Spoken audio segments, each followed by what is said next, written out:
Oke. Ya,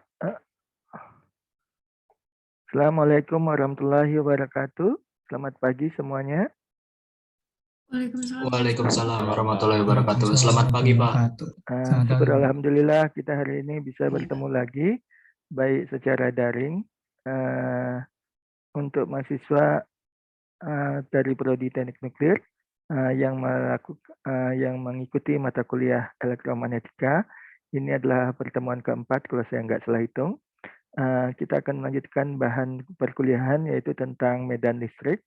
Kalau pada minggu lalu kita sudah membahas bagaimana menentukan medan listrik dari berbagai macam bentuk sumber, apakah sumbernya itu berupa titik partikel ataukah berupa dua muatan yang berlawanan tanda, dua muatan partikel yang berlawanan tanda yang disebut dengan dipol listrik, maupun juga yang nanti muatan listriknya terdistribusi secara kontinu.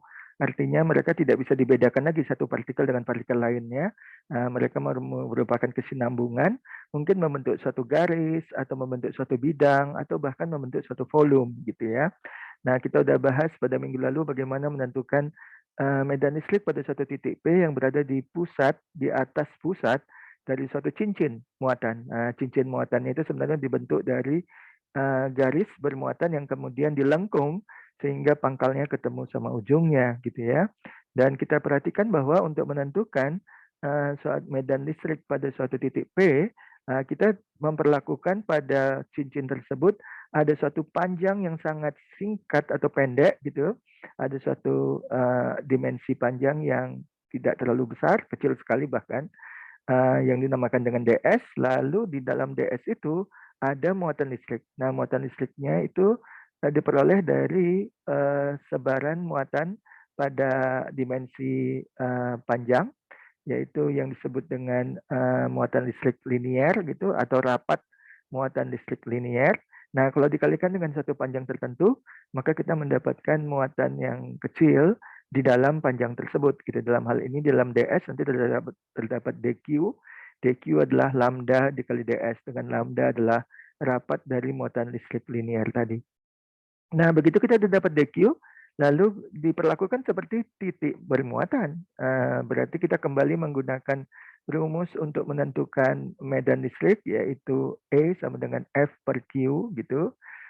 Dengan F-nya itu nanti kita bisa memperoleh dari gaya kolom, yaitu K sama dengan Q kali Q per R kuadrat gitu. Salah satu Q-nya adalah muatan penimbul medan. Sedangkan Q yang satu lagi biasa kita sebut dengan Q0 muatan uji gitu ya. Nah, akhirnya kita mendapatkan rumus dari medan listrik tapi dari muatan yang sangat kecil dq, maka itu disebut dengan dE. Nah, dari dE itu nanti kita dapatkan ada dua komponen yang ternyata bertegak lurus terhadap sumbu Z, disebut dengan dE sin theta, lalu yang paralel dengan sumbu Z, dE cos theta. Nah, Pak, mohon maaf interupsi, Pak. Yap. Share screen-nya belum nampak, Pak. Belum. Memang saya masih ngulang yang lalu. Oh iya, Pak. Terima kasih, Pak. Sabar. Oke. Nah, artinya kalau Anda merasa belum bisa mengikuti apa yang saya sampaikan tadi, artinya Anda harus membuka lagi catatan minggu lalu untuk menyegarkan pikiran Anda atau ingatan Anda ya. Kalau saya bisa ingat luar kepala karena saya sudah bertahun-tahun mengajarkan mata kuliah ini gitu. Oleh karena itu saya lancar aja menyampaikannya gitu ya. Tapi bagi Anda yang merasa kebingungan mengikuti kata-kata saya, itu pertanda bahwa Anda harus membuka catatan minggu lalu ya. Oke, nah dengan demikian kita sudah mengetahui bahwa nanti komponen yang tegak lurus terhadap sumbu Z itu akan menghilang karena ada simetri. Lalu yang menjadi artinya medan listrik di titik P itu merupakan integral dari semua yang komponen sejajar dengan sumbu Z, dE cos theta, gitu ya. Nah, yang mau kita ambil kuliah minggu lalu untuk diteruskan pada minggu ini adalah sifat simetri. Kita nanti akan tetap menggunakan sifat simetri untuk lagi-lagi menentukan medan listrik dari suatu muatan yang terdistribusi secara seragam gitu ya. Jadi ada kesimetrisannya. Nah, itu kita akan menggunakan yang namanya hukum Gauss yang menjadikan topik dari kuliah minggu ini. Ini dia slide-nya, hukum Gauss. Semuanya sudah bisa melihat? Ada yang bisa menjawab? Bisa, Pak. Sudah jelas, Pak. Bagus. Oke, Pak. Jadi hukum Gauss ini ternyata nanti kita bisa manfaatkan untuk menentukan lagi-lagi medan listrik. Topiknya tentu masih bersambung dari minggu lalu. Nanti kita akan lihat bagaimana hukum Gauss itu dapat dijabarkan. Ternyata sebelum kita bisa menjabarkan hukum Gauss, kita mesti tahu dulu dua hal terlebih dahulu. Yaitu kita harus tahu apa yang disebut dengan selubung Gauss atau permukaan Gauss. Kemudian flux atau flux gitu ya. Nah, dengan dua konsep ini, selubung Gauss dengan flux, barulah kita rumuskan hukum Gauss gitu ya. Nah, kalau udah hukum Gauss yang dirumuskan, bagaimana kita memakainya? Nah, ternyata hukum Gauss itu nanti bisa kita terapkan lagi-lagi untuk menentukan medan listrik yang ditimbulkan oleh partikel bermuatan. Loh, partikel bermuatan kan udah kita bahas minggu lalu, akhirnya ternyata bentuknya sama saja dengan hukum Coulomb gitu ya. Ya, ini kita cuma mau menunjukkan bahwa dengan menggunakan hukum Gauss pun untuk partikel bermuatan yang menimbulkan medan listrik, itu ternyata kita akan mendapatkan hubungan yang sama. Jadi apakah kita dulu belajarnya lewat rangkaian listrik, ada hukum Coulomb, kemudian minggu lalu kita sudah belajar menggunakan partikel bermuatan untuk menghasilkan medan listrik tertentu, gitu pada titik P tertentu, itu ternyata bentuknya sama. Nah, hari ini dengan menggunakan hukum Gauss, kita akan mendapatkan bentuk yang sama lagi, cuman cara pendekatannya itu beda, cara approach-nya berbeda, ya. Nah, itu menunjukkan bahwa tidak ada satu jalan saja untuk menuju Roma, banyak jalan menuju Roma. Artinya untuk mendapatkan hubungan yang sama kita bisa mendapatinya dari berbagai jalan gitu ya. Nah, kemudian kalau pada minggu lalu kita sudah membahas bagaimana menentukan medan listrik menggunakan cincin bermuatan. Nah, hari ini kita menggunakan batang silinder. Jadi batang silindernya ini terbentuk oleh muatan-muatan yang tersebar secara seragam gitu dari atas ke bawah misalnya. Nah, itu bagaimana menentukan medan listrik pada satu titik P yang dekat dengan batang bermuatan tadi. Nah, nanti batangnya itu dianggap bentuknya silinder, lagi-lagi ada simetrinya. Nah, kalau ada kesimetrisan dari muatan yang tersebar, maka kita bisa menggunakan hukum Gauss. Nah, itu jadi hukum Gauss ini syaratnya muatan penimbul medannya harusnya terdistribusi secara simetri, gitu ada kesimetrisannya.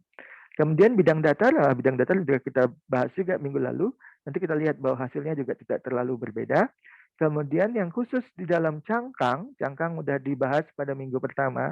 Ada dua teorema cangkang tentang muatan yang tersebar di dalam suatu permukaan bola, yang di dalam bolanya itu ada suatu ruang vakum ataupun ruang berisi udara gitu, seperti bola plastik gitu, itu cangkang itu mirip kayak bola plastik.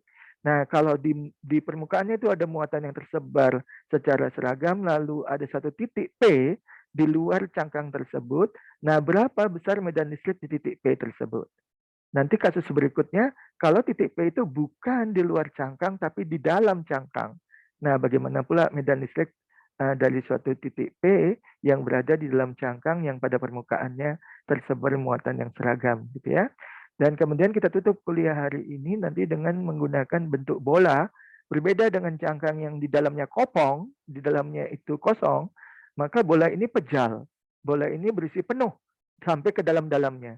Nah, kalau di permukaan ada muatan atau bahkan di bagian dalam dari bola itu ada muatan listrik, nah bagaimana medan listrik yang dihasilkan oleh distribusi muatan tersebut?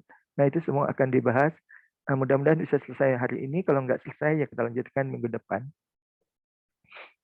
Oke, kita mulai dengan menjabarkan hukum Gauss. Tadi saya bilang ada dua syaratnya. Kita harus mendefinisikan dulu apa yang dimaksud dengan selubung Gauss atau permukaan Gauss. Nah, untuk berbagai distribusi muatan listrik yang memiliki sifat simetri, jadi kata kuncinya itu adalah simetri. Ini. Ya, itu dapat dimanfaatkan selubung Gauss. Jadi gambar selubung Gaussnya itu mirip seperti bola kuning ini atau permukaan sferis yang berwarna kuning ini. Apakah selubung Gauss? Selubung Gauss itu suatu permukaan tertutup yang khayali. Khayali itu artinya imaginary. imaginary. Atau kata SpongeBob, imajiner gitu ya. Oke, jadi cuman dibayangkan aja, tidak ada barangnya sesungguhnya, tetapi dengan permukaan imaginary ini, kita nanti akan mendapatkan manfaat kalau menggunakan selubung Gauss ini. Nah, lalu ciri yang berikutnya, selain dia berupa permukaan tertutup imaginary, dia harus menyelubungi distribusi muatan. Berarti di dalam selubung itu ada muatan listrik gitu. Nah, muatan listrik itu bisa menimbulkan medan listrik kan? Karena setiap muatan dimasukkan ke dalam satu ruang kosong, pasti ruang itu seketika akan terlingkupi oleh medan listrik. Nah, lalu selubung ini sebenarnya dapat memiliki bentuk yang sembarang. Boleh bentuknya apa saja. Nah, tetapi ternyata bentuk selubung yang meminimalkan perhitungan medan listrik, karena kita mau memakai selubung Gauss ini untuk menentukan medan listrik, kalau bisa dengan komputasi yang sesedikit mungkin gitu. Nah, untuk mendapatkan komputasi yang sesedikit mungkin itu, kalau boleh bentuk selubungnya itu meniru sifat simetri dari muatan yang terdistribusi di dalamnya. Jadi menyerupai sifat simetri dari distribusi muatan.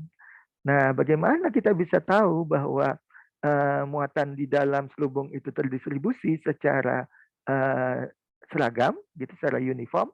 Nah, coba kita lihat contoh ini. Ini misalnya ada selubung Gauss. Kemudian pada permukaannya itu ada vektor-vektor medan listrik. Nah, vektor-vektornya berupa anak panah ini, Anda lihat semuanya itu memiliki jarak yang sama antara satu dengan yang lainnya, jaraknya sama. Kemudian panjangnya pun juga sama. Cuma arahnya beda-beda, tapi arahnya ini boleh Anda bayangkan merupakan arah radial, arah mengikuti jari-jari dari titik pusat di dalam selubung ini.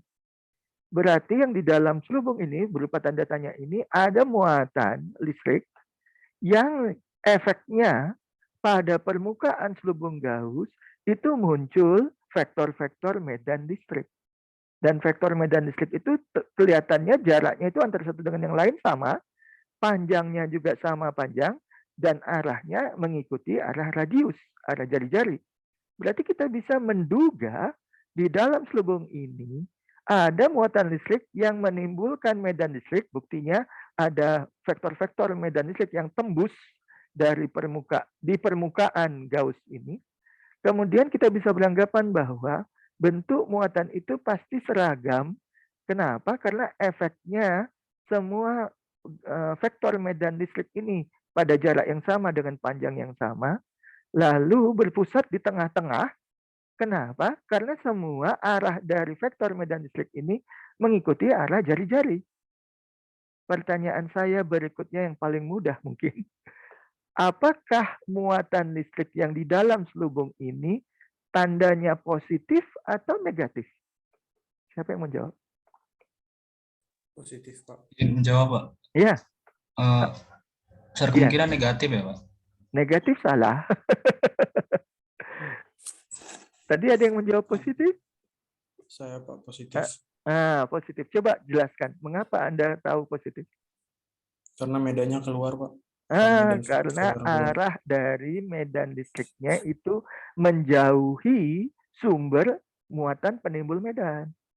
Kan minggu lalu kita udah bahas tuh bahwa kalau medan listrik itu digambarkan sebagai garis-garis medan listrik menurut Faraday, maka garis-garis itu keluar dari muatan positif masuk ke muatan negatif.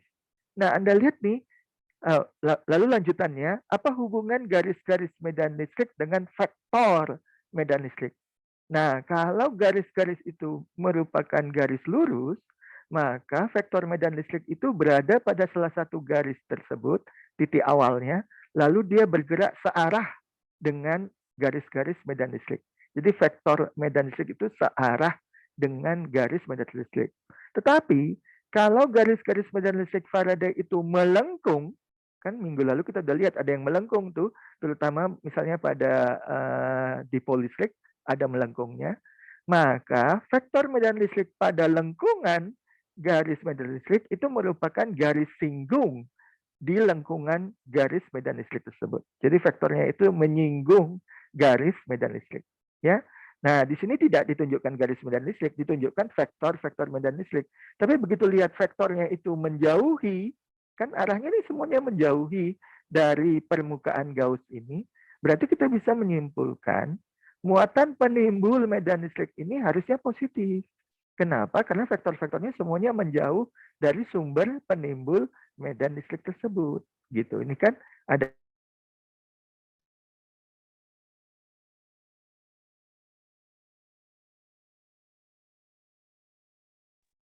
mohon maaf, tadi sempat putus ya. Ya, Iya, Pak. Pak. Terus, Pak. Iya, Pak. Di dalam kantor aja, di gedung data NTF aja masih putus, apalagi di rumah. Oke, ya mohon maaf. Internet itu memang bukan suatu besaran yang definitif, yang pasti terus. Dia selalu berubah-ubah. Jadi sempat putus juga rupanya. Oke, saya ulangi lagi. Share screen-nya juga ikut putus ternyata. Ya, saya ulangi lagi. Tadi kita sudah sampai ke tahap pembahasan bahwa arah dari vektor-vektor medan listrik yang keluar dari permukaan Gauss ini menunjukkan bahwa di dalam permukaan Gauss ini ada muatan listrik yang menimbulkan medan yang vektornya itu menjauh dari si muatan tersebut. Itu menunjukkan bahwa muatan itu bertanda positif. Karena kalau positif itu menimbulkan medan listrik dan kemudian digambarkan dengan garis-garis medan listrik ala Faraday, maka garis-garis medan listrik itu selalu keluar dari muatan positif dan masuk atau menuju ke muatan negatif.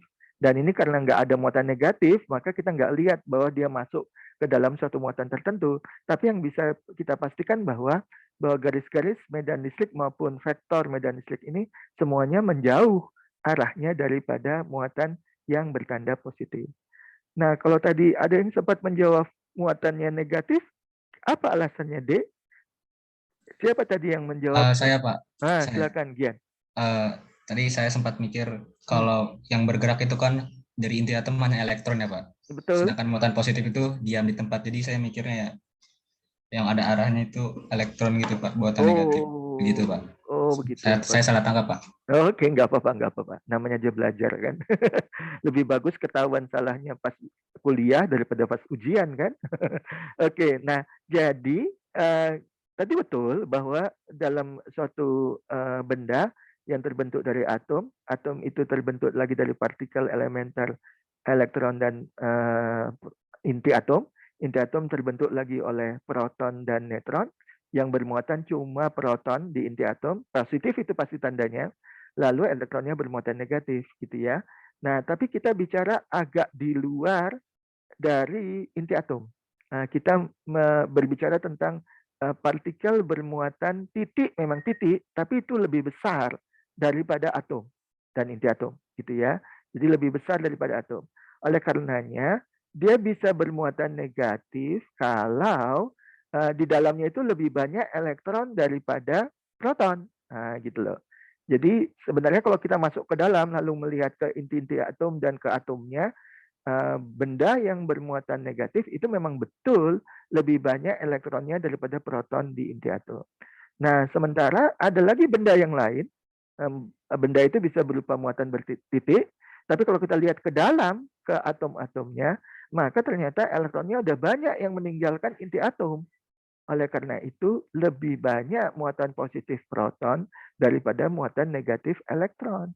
Maka keseluruhan benda tersebut, muatan titik tersebut bermuatan positif. Nah, inilah contohnya.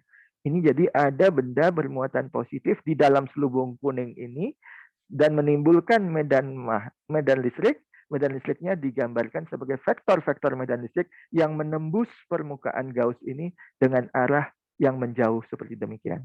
Ya, dengan demikian hukum Gauss yang akan kita bahas nanti ternyata mengaitkan medan listrik pada titik-titik selubung Gauss. Jadi pada titik selubung Gauss ini, pada permukaan selubung Gauss ini ada titik-titik dan setiap titiknya itu ada vektor medan listrik dengan muatan neto yang diselubungi oleh permukaan tersebut. Tadi kan kita langsung menjawab bahwa di dalam tanda tanya ini ada muatan positif. Nah, sebenarnya bisa saja muatan yang di dalam selubung ini ada negatifnya. ada muatan negatif, ada muatan positif. Tetapi muatan positifnya lebih banyak dari muatan negatif sehingga neto hasil bersihnya itu muatan positif yang lebih yang apa ya?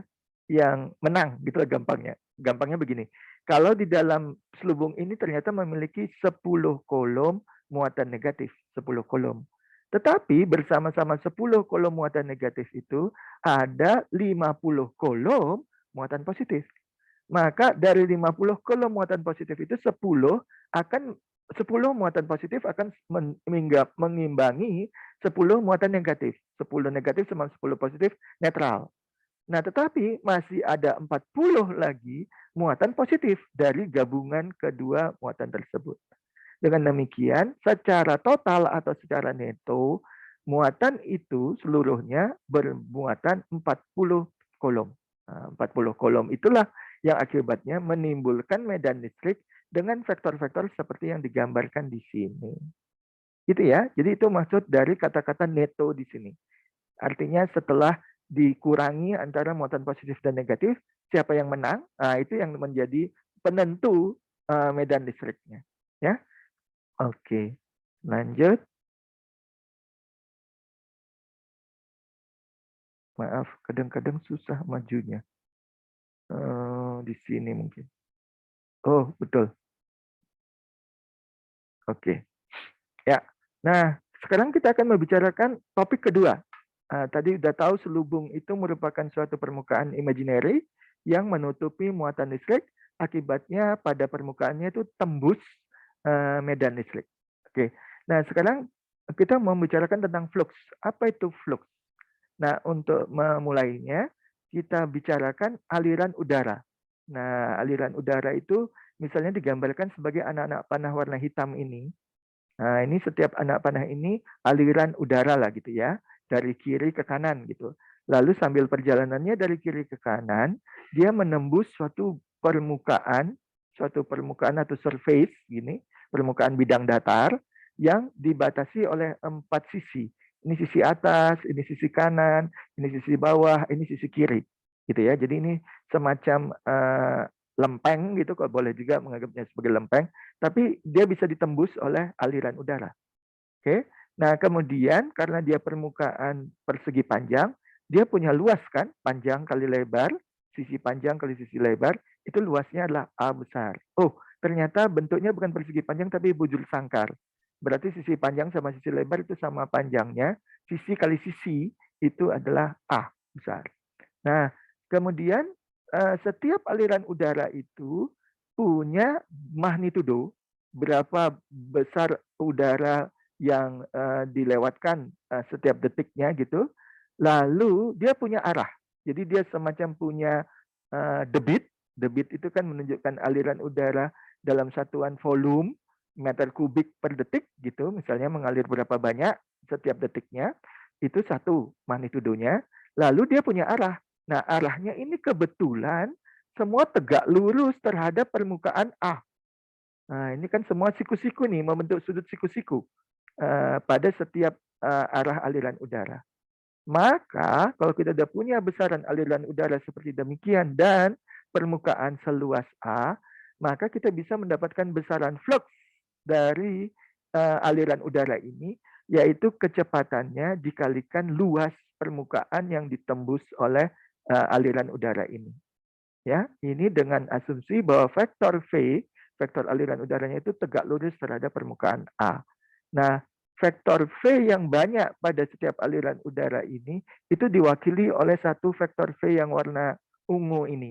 Jadi Anda lihat tuh dia pangkalnya itu tegak lurus terhadap permukaan A, lalu panjangnya menunjukkan besar aliran udara yang uniform dimanapun sama besarnya. Kemudian arahnya itu yang tegak lurus terhadap permukaan A itu sebagai arah dari masing-masing aliran udara. Jadi vektor V ini menjadi wakil dari vektor aliran udara yang menembus permukaan A. Nah, kalau kasus B, ini tetap ada permukaan A, tetap ada aliran udara, tapi aliran udaranya sekarang arahnya tidak tegak lurus terhadap permukaan A. Nah, jadi dia diwakili oleh vektor V ini. Nah, ini kan Anda lihat tuh, dia membentuk sudut dengan permukaan yang tidaklah siku-siku 90 derajat. Tetapi ketika dibuat sudutnya terhadap komponen vektor yang tegak lurus, jadi V ini diurai menjadi dua komponen yang tegak lurus dan komponen yang sejajar permukaan A. Ini yang sejajar itu yang ke bawah, jadi dia sama dengan permukaan A arahnya. Kemudian yang ini tegak lurus terhadap permukaan A. Nah, arah dari aliran udara sekarang itu membentuk sudut theta dari komponen yang tegak lurus terhadap permukaan A. Nah, kalau kita tetap mau mendefinisikan flux seperti tadi untuk kasus B, maka kita harus mengambil komponen V yang tegak lurus terhadap permukaan A. Karena definisi daripada flux tadi adalah V kali A dengan V tegak lurus terhadap A. Mesti begitu. Nah, oleh karena itu, karena V sekarang tidaklah tegak lurus terhadap permukaan A, diambillah komponen yang tegak lurus, yaitu yang V cosinus theta. Kenapa? Karena kalau Anda lihat nih, ada garis putus-putus ini, Anda buat segitiga, ini ada segitiga yang mengarah ke bawah, ini adalah sudut runcing tetanya. Di depan sudut runcing itu adalah membentuk garis tegak, lalu yang satu lagi garis alas, kan setiap segitiga ada alasnya, ada tingginya, lalu ada sisi miringnya. Nah, ya kan? Sisi alas, sisi tinggi, sisi miring. Nah, antara sisi miring dengan sisi alas itu membentuk sudut runcing ini. Di depan sudut runcing ini adalah sisi tingginya atau sisi tegaknya. Nah, berarti kalau kita mau mencari hubungan cos theta, itu antara sisi alas dibagi sisi miring. Nah, berarti kalau begitu, kalau diketahui theta dan sisi miring, sisi alas itu adalah sisi miring kalikan theta, alias V cos theta. Ya, jadi V sisi miring kalikan cos theta, kita dapat yang bagian tegak lurus terhadap terhadap permukaan A. Dan yang ini tegak lurus ini sebenarnya adalah sisi alas dari segitiga yang dibentuk oleh sisi miring V. Ya, jadi gampangnya kita ambillah komponen yang tegak lurus ini, namanya itu V cos theta, lalu kalikan lagi A seperti rumus yang tadi, kita kembali mendapatkan flux. Dalam hal ini adalah flux volume, karena ini semua besaran fisiknya adalah aliran udara gitu, maka ini disebut dengan flux volume atau laju aliran volume, satuannya meter kubik per detik. Oke. Nah, konsep dari flux ini akan kita lanjutkan lagi berikutnya kalau kita mau mendefinisikan bahwa permukaan itu besarannya berupa vektor. Oke, selama ini Anda pelajari antara vektor dengan skalar, kan kita udah belajar bahwa kalau vektor itu cukup, kalau skalar itu cukup disebutkan besarnya, magnitudonya. Kalau vektor ada magnitudo, ada arahnya. Oke, nah kalau kecepatan itu vektor atau skalar? Siapa yang menjawab? Kecepatan, Pak. Kecepatan. Kalau massa, vektor atau skalar? Massa. Skalar, Pak. Skalar. Oke, betul. Kalau panjang suatu suatu garis itu vektor. Skalar, betul. Skalar juga. Kalau luas, panjang kali lebar, vektor atau skalar? Skalar, betul. Skalar, Pak. Jawaban Anda semua benar. Bahwa massa, panjang, luas, volume pun itu semuanya adalah skalar. Cuma ada besarnya, misalnya kalau volume itu panjang kali lebar kali tinggi misalnya. Kalau luas panjang kali lebar, gitu. Itu semua cuma besarnya tanpa ada arahnya. Namun hari ini, mulai hari ini untuk pelajaran elektromagnetika, permukaan dengan luasnya itu bisa dinyatakan sebagai vektor. Jadi kalau kita punya permukaan A seperti tadi, vektor yang warna biru ini namanya vektor luasan. Vektor luasan itu punya magnitudo, punya arah. Magnitudonya adalah luasnya itu sendiri. Jadi dalam hal ini karena ini bujur sangkar, sisi kali sisi. Misalnya ini 3 meter kali 3 meter, berarti ini 9 meter bujur sangkar. Nah, itulah magnitudo dari vektor biru A ini. Arahnya selalu tegak lurus terhadap permukaan.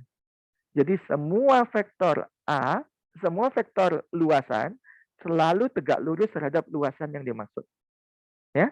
Jadi dengan demikian vektor biru ini milik dari si luasan A ini, milik.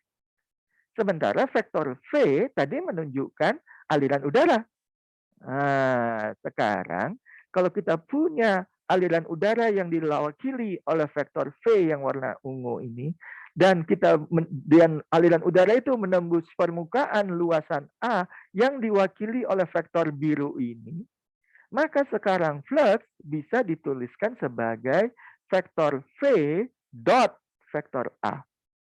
Kita bisa menggunakan operasi perkalian vektor yang jenis dot, jenis titik. Mengapa? Karena besaran V dot A itu adalah VA cos theta. Seperti rumus yang tadi.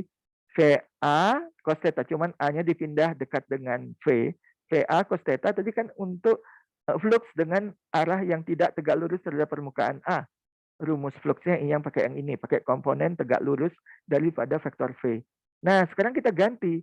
Kita tetap memperhatikan V yang miring itu, tidak perlu dicari komponen tegak lurusnya. Mengapa? Karena sekarang luasannya itu punya vektor.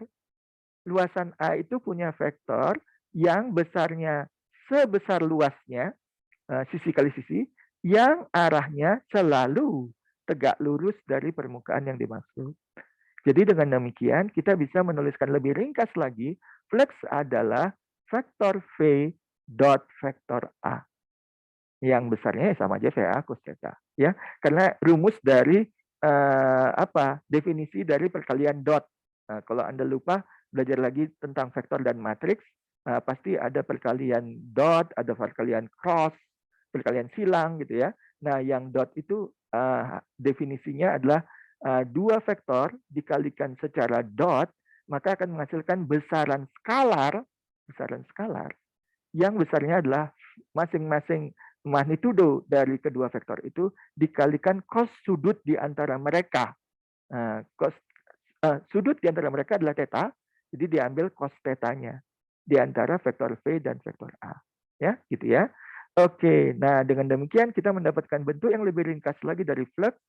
Lalu ternyata yang tadi kita memulainya vektor V itu berupa aliran udara, merupakan suatu perpindahan materi dari sebelah belakang permukaan ke sebelah depan permukaan A gini, itu ternyata nggak perlu berupa perpindahan materi, nggak perlu aliran udara. Kalau saja semua vektor V ini ada di setiap titik dari permukaan A, tanpa menunjukkan adanya perpindahan pun, pokoknya setiap titiknya itu ada vektornya gitu. Ini kan berarti merupakan suatu, ada yang tahu apa yang minggu pertama kita bahas, suatu istilah yang merupakan distribusi terhadap daerah atau wilayah. Kemarin saya bilang, oke, mahasiswa semuanya saya suruh berdiri di depan kelas, masing-masing memegang termometer, lalu menyebutkan suhu di tempatnya sesuai dengan badan Medan. Maka semua vektor-vektor yang berada tersebar di wilayah dari permukaan A ini disebut sebagai medan vektor. Nah, atau lebih tepatnya karena kita barusan saja mendefinisikan flux, ini medan flux gitu. Jadi flux itu menunjukkan adanya medan, gitulah kira-kira. Ya, jadi gabungan vektor-vektor kecepatan yang tadi masing-masing untuk aliran udara, ini kita samakan dengan medan kecepatan. Karena di setiap titik dari daerah A ini ada vektor yang mewakili masing-masing aliran udara yang merupakan kecepatan udara. Ya, sehingga dengan demikian phi atau phi besar ini bacanya phi, itu flux dari medan kecepatan yang menembus suatu kalang. Nah, istilah kalang ini menggantikan permukaan A karena yang diperhatikan cukup pinggir-pinggirnya saja, sisi-sisinya saja. Jadi dengan kita mendefinisikan sisi kiri, sisi bawah, sisi kanan, sisi atas, kita sebenarnya mendefinisikan permukaan A kan. Nah, tetapi di sini yang ditekankan itu kalangnya. tidak berupa permukaannya gitu. Ya sama saja, kalang itu mendefinisikan permukaan. Permukaan itu juga mendefinisikan tepi-tepinya alias kalangnya gitu ya. Tapi akan kita pakai terus istilahnya berikutnya. Kalau kita memiliki suatu kalang, lalu di dalam kalang itu ada vektor-vektor yang tersebar secara seragam, maka seluruh vektor itu disebut sebagai medan vektor. Nah, itulah kira-kira. Dan berapa ukuran tebalnya atau jarangnya medan vektor itu ditunjukkan oleh flux. Karena flux itu menunjukkan setiap vektor itu nanti dikalikan dengan luasan yang dibentuk oleh kalang. Gitulah kira-kira. Ya, oke. Saya akui mungkin yang saya sampaikan kepada Anda itu belum jelas-jelas banget gitu, belum clear gitu, belum kristal istilahnya. Tetapi nanti kalau Anda ulangi lagi, Anda pikirkan lagi, Anda baca lagi, itu insya Allah akan jelas ya. Dan saya maju aja dulu terus. Setelah kita memiliki kedua besaran yaitu permukaan Gauss, selubung Gauss, dan flux. Flux tidak lain adalah hasil kali dari vektor dengan luas permukaan yang ditembusnya, maka kita bisa lanjutkan untuk membicarakan hukum Gauss. Nah, kita kembali lagi ke selubung Gauss tadi, tapi kali ini bentuknya tidaklah sangat seragam gitu. Karena yang pertama tadi berupa bola, bola merupakan bentuk geometris yang ideal. Yang ini bukan berupa bola, tapi lebih mirip seperti balon yang barusan kita tinggalkan bulan lalu, yaitu bulan Februari, yang biasa disebut dengan bulan apa itu? Kasih sayang itu. Kemudian dilambangkan dengan balon berbentuk hati serupa demikian. Jadi Anda bolehlah membayangkan ini balon berbentuk jantung itu, berbentuk hati. Oke. Nah, berarti ini 3 dimensi nih, bukan cuma permukaan 2 dimensi, tapi 3 dimensi. Oke. Nah, kemudian inilah selubung Gauss-nya. Berarti di dalamnya harusnya ada muatan-muatan listrik yang nanti bisa menimbulkan medan listrik. Tetapi selubung Gauss yang sekarang ini itu dibenamkan, maksudnya dimasukkan ke dalam suatu ruang gitu, yang memiliki medan listriknya sendiri. Jadi bukan medan listrik yang dihasilkan oleh muatan di dalam selubung Gauss, bukan. Tapi dari sebelah kiri ini ada semacam muatan-muatan listrik yang kemudian menimbulkan garis-garis medan listrik yang warna biru ini. Nah, Anda lihat nih, ini banyak banget garis-garis ini. Lalu semuanya menuju ke arah sebelah kanan ini. Maka kalau kita bicara minggu lalu tentang garis medan listrik yang ditemukan oleh Faraday, berada di sebelah kiri ini ada muatan apa, Dek? Atau muatan bertanda apa? Muatan listrik bertanda apa sehingga garis-garisnya semuanya seperti arah ini? Yang sebelah kiri ini apa? Muatannya tandanya positif atau negatif? Hah? Positif, Pak. Positif dong, positif dong. Kenapa? Kan anak panahnya semuanya menjauh nih dari bagian kiri. Berarti di sini ada muatan positif, cuman nggak digambarkan. Dan dia seakan-akan menuju semua yang di sebelah kanan. Sebelah kanan ini harusnya ada muatan bertanda negatif. Gitu ya. Jadi apa? Mesti cepat menyambung mata kuliah yang sebelumnya, kuliah-kuliah yang sebelumnya. Oke. Nah, oke, jadi kita punya garis-garis medan listrik dari muatan positif yang jauh, nggak digambarkan sebelah kiri, lalu menuju muatan negatif yang jauh, nggak digambarkan di sebelah kanan. Di tengah-tengah perjalanan dari garis medan listrik ini ada selubung Gauss yang berbentuk itu tadi balon jantung tadi. Oke. Nah, ada beberapa garis medan listrik itu pada titik-titik tertentu itu seperti masuk gitu. Masuk, yang ini masuk, ini masuk, ini masuk, ini masuk ke dalam selubung. Ini masuk. Lalu ada yang keluar dari selubung. Ini keluar, ini keluar, ini keluar, ini keluar, ini keluar, ini keluar. Nah, kemudian untuk membahas berapa banyak garis medan listrik yang masuk ke permukaan dan yang keluar dari permukaan selubung Gauss ini, maka kita bagilah selubung Gauss ini menjadi daerah-daerah yang kecil. Jadi dibikin semacam garis lintang, garis bujur gitu loh. Lalu membentuk kotak-kotak. peta-peta lebih tepatnya, peta-peta. Ini contoh peta di daerah satu ini, yang ini. Nah, ini dia petanya. Nah, ini mengingatkan kita pada definisi flux tadi. Jadi ada semacam vektor E, ini vektor E, karena kan setiap garis medan listrik itu sama aja menunjukkan vektor E. Karena kan garis itu lurus ya, jadi tidak diambil singgungan dari garis yang melengkung, tapi garis lurus ini sama aja menunjukkan vektor-vektor medan listrik kan ini. Nah, ini dia vektor medan listrik yang satu ini. Oke. Nah, karena di daerah satu ini seperti garis medan listriknya masuk, nah ini kayak masuk, lalu masuk ke bagian dalam. Dari luar masuk ke bagian dalam. Nah, tetapi setiap peta ini, barusan aja kita bahas tadi, dia memiliki vektor luasan. Nah, vektor luasannya itu dilambangkan dengan yang warna biru muda. Jadi biru tua itu untuk vektor medan listrik, vektor yang biru muda itu milik dari setiap peta, setiap luasan. Nah, di antara keduanya ada sudut theta. Berarti kalau kita punya kedua vektor ini, kita kalikan secara dot product, maka kita mendapatkan flux. Gitu, kan? Nah, flux ini besarnya adalah kedua vektor itu besarnya panjangnya masing-masing lalu dikalikan cos theta. Nah, tapi Anda lihat theta ini itu sudutnya runcing atau tumpul? Tumpul. Bahkan mungkin lebih besar dari 90 derajat. Nah, kalau Anda perhatikan gelombang cos theta, kan mulainya pas 0 derajat itu dia di puncak.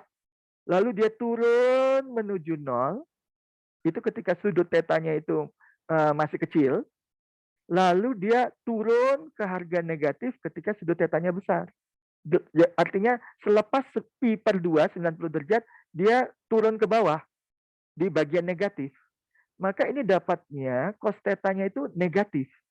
Kalau cos tetanya negatif, meskipun masing-masing besaran dari vektor E dan vektor delta A ini positif, dapatnya itu nanti negatif. Positif kali negatif.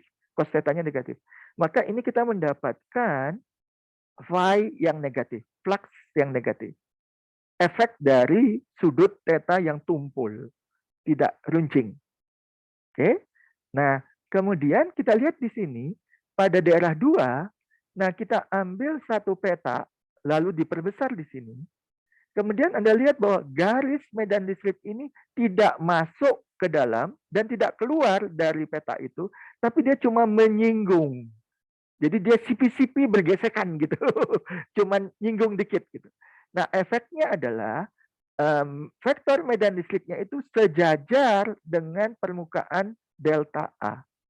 Sedang delta A tetap selalu tegak lurus terhadap permukaannya. Ya, definisi dari vektor luasan kan selalu tegak lurus arahnya. Maka terbentuklah sudut 90 derajat. Nah, kalau kita mau cari flux pada peta ini, maka kalikan dot product E dengan delta A, alias E delta A cos theta. Karena tetanya 90 derajat, berapakah cos 90 derajat? 0, Pak. 0. Maka phi ini, flux di tempat peta ini 0. Berarti ada flux yang negatif, ada flux yang 0. Karena sudut tetanya 90 derajat. Nah, kemudian kita lihat daerah 3, ada satu peta lagi di mana garis medan listriknya itu keluar, menembus keluar. Ini keluar. Kalau dibandingkan dengan arah vektor luasan delta A, maka dia membentuk sudut runcing di bawah 90 derajat. Dan harga cos dari di bawah 90 derajat itu positif. Dengan demikian, harga E itu positif, harga delta A positif, gitu kan, masing-masing itu magnitudo. Lalu dikalikan cos theta yang positif, maka dapat flux yang positif.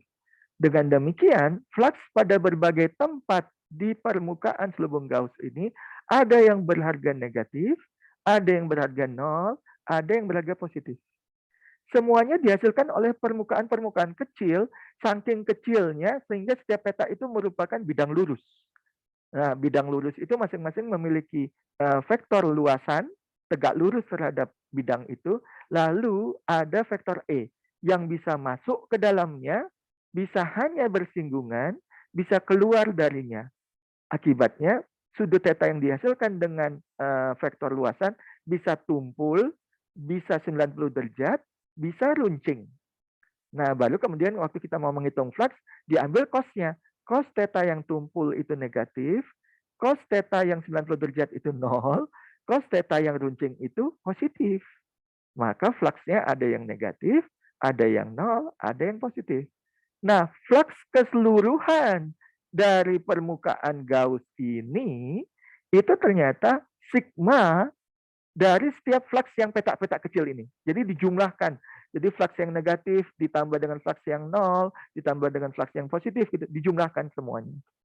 Ya, oke. Ini semua cerita saya tadi. Anda kalau misalnya lupa atau mau mengulang lagi, baca aja lagi. Tapi kita dapat flux total dari seluruh peta di permukaan Gauss ini itu sigma dari E itu muatan yang ditunjuk, bukan muatan, medan listrik yang ditunjukkan oleh garis-garis biru ini, kemudian dikalikan masing-masing dengan delta A-nya. Jadi ini untuk setiap peta ini, tapi dijumlahkan semuanya. Oke? Nah, kemudian peta tadi dibikin lebih kecil lagi, semakin kecil, sehingga nanti ketika kita mencari flux total dari permukaan Gauss seluruhnya, itu tanda sigmanya kemudian diperbaiki dengan menggunakan integral. Nah, ini integral. Jadi integralnya terus ada lingkaran di sini, disebut dengan integral siklik gitu. Itu menunjukkan bahwa integrasi dilakukan mencakup seluruh permukaan tertutup dari selubung Gauss. Artinya semua peta ikutlah. Petanya itu dibuat makin kecil ukurannya, sehingga makin lama makin continuous semua sambungannya gitu, sehingga lebih tepat bukan menggunakan sumasi dalam penjumlahannya, tapi menggunakan integral. Akhirnya kita mendapatkanlah definisi lengkap dari flux, itu merupakan integral tertutup atau integral yang mencakup seluruh luasan permukaan dari dot product vektor medan listrik dikalikan permukaan kecil yang ditembusnya. Apakah ditembus masuk atau ditembus keluar ataukah bersinggungan tadi kan, gitu loh. Tapi dari uraian tadi Anda mulai bisa menyimpulkan apa itu flux. Flux itu mesti terdiri dari dua bagian, ada vektor yang menunjukkan medan listrik, ada vektor yang menunjukkan luasan yang ditembus oleh si medan listrik. Nah, masing-masing dilakukan perkalian dot product, kemudian semua perkalian-perkalian itu dijumlahkan untuk seluruh daerah permukaan Gauss. Ya, oke. Nah, karena E itu satuannya adalah Newton per Coulomb, kemudian A satuannya meter kuadrat, maka flux satuannya Newton kali meter kuadrat per Coulomb. Ya. Nah, kemudian rapat dari garis medan listrik yang melintasi suatu luasan, jadi kalau garis-garis ini semakin rapat, maka medan listriknya semakin besar kan? Kalau medan garis-garisnya renggang, berarti medan listriknya kecil. Itu yang udah kita bahas sebelumnya.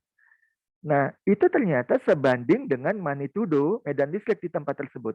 Jadi kalau rapatnya itu besar, sangat dense gitu, sangat rapat, berarti E-nya besar.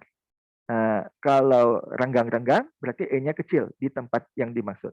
Dengan kata lain, medan listrik itu sebanding dengan berapa banyak, cacah itu berapa banyak, garis medan per satuan luas. Tapi berapa banyak garis medan persatuan luas tadi, itu juga bisa ditunjukkan dengan hasil kali dari E dot dA. Itu juga menunjukkan berapa banyak garis yang menembus lapis permukaan dA. Nah, sama aja nih dengan besaran flux kan, besaran flux tadi, tapi yang flux untuk setiap peta gitu ya. Jadi ini sama aja dengan cacah garis medan yang menembus luasan dA gitu. Jadi berarti sebagian dalam ini sebenarnya semacam berapa banyak cacah garis medan listrik yang menembus lapisan dA. Nah, karena cacah garis medan itu menunjukkan besar E-nya. Ya, jadi E-nya itu bisa diwakili oleh kerapatan dari garis-garis medan yang menembus permukaan dA. Ya, oke. Nah, berarti flux medan listrik yang dilambangkan dengan phi yang menembus suatu selubung Gauss itu selalu sebanding dengan cacah neto dari garis medan listrik yang melintasi selubung tersebut. Dengan demikian kita bisa mengkaitkan antara phi dengan garis-garis medan listrik. Nah, garis medan listriknya nanti mungkin ada yang masuk, mungkin ada yang keluar. Nah, netonya itu yang menunjukkan flux. Ya, oke. Nah, barulah kita masuk ke hukum Gauss. Jadi kita udah membahas apa itu permukaan Gauss. Permukaan Gauss itu nanti ditembus oleh vektor medan listrik. Kemudian permukaan Gauss itu dibagi-bagi menjadi petak yang kecil kan tadi. Maka flux total ini integral dari setiap cacah medan listrik yang menembus setiap petak yang kecil tadi setelah diintegralkan dot produknya. Nah, kalau itu dikalikan dengan suatu konstanta epsilon 0, maka kita akan mendapati muatan, Q kan muatan, yang terselubung, yang terlingkupi oleh si selubung Gauss. Jadi Q enclosed, INC itu tulisannya enclosed, singkatan dari enclosed ini. Enclosed. Nah, enclosed itu artinya terselubungi, tertutupi gitu. Jadi muatan yang tertutupi itu ternyata bisa ditebak, bisa kita ketahui dari flux yang berada di permukaan. Garis-garis medan listrik yang menembus permukaan tersebut total. Tapi dikalikan dulu dengan suatu permitivitas udara atau permitivitas vakum. Nah, kalau tadi phi dibuka lagi menjadi rumus integral siklik E dot dA, maka ini tetap sama saja artinya bahwa kalau kita mendapati seluruh garis medan listrik yang menembus suatu permukaan Gauss, ini kan integral seluruh kan, dikalikan dengan epsilon zero, maka kita bisa mendapati berapa banyak muatan yang berada di dalam selubung tadi, selubung Gauss tadi. Ya. Nah, cuman muatan enclosed itu bisa saja ada muatan positif, ada muatan negatif, gitu. Diambil netonya, yaitu berupa jumlah aljabar, jumlah yang melibatkan tanda positif dan negatif dari semua muatan negatif dan positif yang berada di dalam selubung Gauss. Jika ternyata K enclosed itu dapatnya positif, maka flux netonya ke arah luar. Ya, ini contohnya tadi. Yang pertama tadi kita membahas. Nah, ini contoh dari key enclosed ya dalam tanda tanya ini itu netonya positif. Karena semua garis medan listriknya itu ke arah luar dari permukaan Gauss. Ya. Walaupun di sini nggak ditunjukkan sebagai garis-garis medan listrik, ditunjukkan sebagai vektor medan listrik, tapi kan kalau lurus sama saja. Oke. Nah, kalau ternyata key enclosed-nya dapat yang negatif, nanti Anda akan lihat bahwa flux netonya, garis-garis medan listrik total di permukaan Gauss itu nanti akan menuju ke arah dalam dari selubung Gauss. Nah, kalau ada muatan di luar selubung Gauss, itu tidak termasuk yang key enclosed. Jadi kita hanya membahas muatan yang diselubungi oleh selubung Gauss. Lalu di permukaan selubung Gauss itu nanti ada garis-garis medan listrik. Garis medan listriknya itu bisa masuk, bisa keluar. Ya. Nah, medan listrik E yang dihasilkan oleh semua muatan, baik yang di dalam maupun di luar selubung Gauss. Nah, waktu kita bicara yang ini kan ada garis-garis medan listrik. Berarti ini ada medan listrik juga. Di dalam selubung ini juga ada muatan. Muatan ini kan mungkin juga menimbulkan vektor-vektornya sendiri, garis-garis medan listriknya sendiri.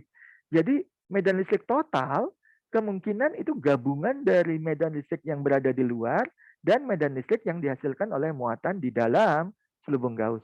Itu maksud dari kalimat ini. Medan listrik E total ini dihasilkan oleh semua muatan, baik muatan yang berada di dalam maupun di luar selubung Gauss. Tetapi yang bisa kita tebak berupa key enclosed itu hanya muatan yang di dalam selubung Gauss. Yang di luarnya itu kita tidak bisa menggunakan rumus ini. Ya. Medan listrik di luar selubung itu menyumbangkan flux neto yang bernilai 0 karena cacah garis medan yang masuk sama dengan cacah garis medan yang keluar dari selubung Gauss. Nah, jadi medan listrik yang berada di luar selubung Gauss apakah tidak mengganggu perhitungan dari medan listrik yang asli berasal dari muatan di dalam selubung Gauss? Apakah tidak mengganggu? Tidak perlu khawatir karena setiap garis yang berasal dari medan listrik luar masuk nanti akan keluar. Gitu. Jadi artinya dia tidak akan menambah jumlah. Misalnya gini aja. Di dalam selubung Gauss ini misalnya ada muatan positif tadi 40 kolom. Akibatnya ada 400 garis medan listrik yang keluar dari selubung Gauss ini. Kenapa? Karena muatannya positif kan? Nah, kita gampangkan aja, itu nanti terwakili oleh 400 garis yang keluar. Tetapi waktu kita hitung seluruh total ini, garis medan listriknya bukan cuma 400, tapi ada 500 yang keluar. Oh, berarti salah dong perhitungan dari garis medan listrik untuk menunjukkan muatan di dalam selubung. Kenapa? Karena harusnya dari kalau muatan dalam selubung harusnya cuma 400 garis, tapi kok terhitung 500 garis. Dari mana tambahan 100 itu? Itu ternyata dari medan listrik di luar selubung ini. Kenapa? Kalau kita lihat dengan jeli, ternyata ada 100 garis medan listrik yang masuk ke dalam selubung ini. Jadi ada 100 yang masuk, lalu 100 keluar lagi, tapi ketambahan 400 juga keluar. Nah, 400 yang keluar itu berasal dari mana? Dari muatan yang berada di dalam selubung ini. Ya, oke. Mudah-mudahan paham. Kalau belum paham juga, kita lihat contoh ini. Nah, ini. Oke. Jadi Anda lihat nih. Dari boleh Anda baca, boleh Anda lihat secara gambar sebelah kiri ini, ada berapa selubung Gauss?